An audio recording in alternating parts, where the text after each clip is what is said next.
नमस्कार. Bambini world स्कूलतर्फे आम्ही नेहमीच वेगवेगळे उपक्रम राबवत असतो. कधी मुलांसाठी तर कधी आमच्या पालकांसाठी. आणि यामध्ये आमच्या पालकांचा तितकाच उत्साहाने सहभाग देखील असतो. तर यावेळेसचा एक अभ्यास म्हणजे उपक्रम आम्ही आमच्या पालकांना दिला होता. मराठी आणि हिंदी या 2 भाषांमध्ये 3 शब्द लिहायचे होते. आणि पालकांनी सुद्धा उत्साहाने खूप छान प्रयत्नामध्ये हा उपक्रम पूर्ण केला. तर कोणते होते ते 3 शब्द आज आपण बघूया.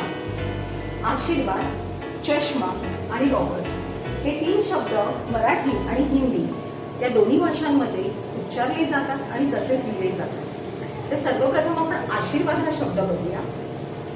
आशीर्वाद इथे श ला ऱ्हस्व वेलांटी आहे आणि र ची मात्रा जी रकार म्हणतो आपण तो व वरती आहे, म्हणून त्याचा उच्चार आशीर्वाद असा होतो. तर तोच शब्द हिंदीमध्ये उच्चारताना आणि लिहिताना कसा आहे ते बघूया. आशीर्वाद.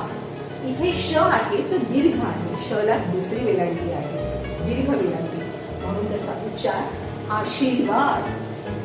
चष्मा. आता इथे श आपण मराठीमध्ये लिहिताना पोटथोड्या श म्हणजे षटकोनाचा श चा वापर केला आहे, त्याचा उच्चार चष्मा. हिंदीमध्ये सुद्धा आपण बोलताना आणि लिहिताना चष्मा अशा पद्धतीचं लिहितो. तिसरा शब्द होता रॉबर्ट आणि इथे आहे रॉबर्ट आणि हिंदीमध्ये सुद्धा आहे रॉबर्ट. तर ट वरती रकार दिल्यामुळे ब आणि ट च्या मध्ये जो र चा उच्चार होतो तो उच्चार र पूर्ण नसल्या कारणाने तो रकार ट वरती जाऊन त्याचा उच्चार रॉबर्ट होतो. पण काही प्रादेशिक भाषांमध्ये उच्चारांमध्ये फरक असतो, जेणेकरून ओकारांत शब्द जास्त निघतात अकारांतपेक्षा. म्हणून बोलताना रॉबर्टच्या ऐवजी रोबर्ट, रोबर्ट, कॉलनी असे शब्द होतात, पण ते काही अपभ्रंश म्हणू शकतो आपण. तर या पद्धतीमध्ये उच्चारांबरोबर कशा पद्धतीने हिंदी आणि मराठीमध्ये आपले हे शब्दप्रयोग झाले त्याचा उपक्रम आम्ही राबवला. खूप छान सगळ्यांनी आनंदाने सहभाग घेतला आणि प्रयत्न केला हा उपक्रम पूर्ण करण्याचा.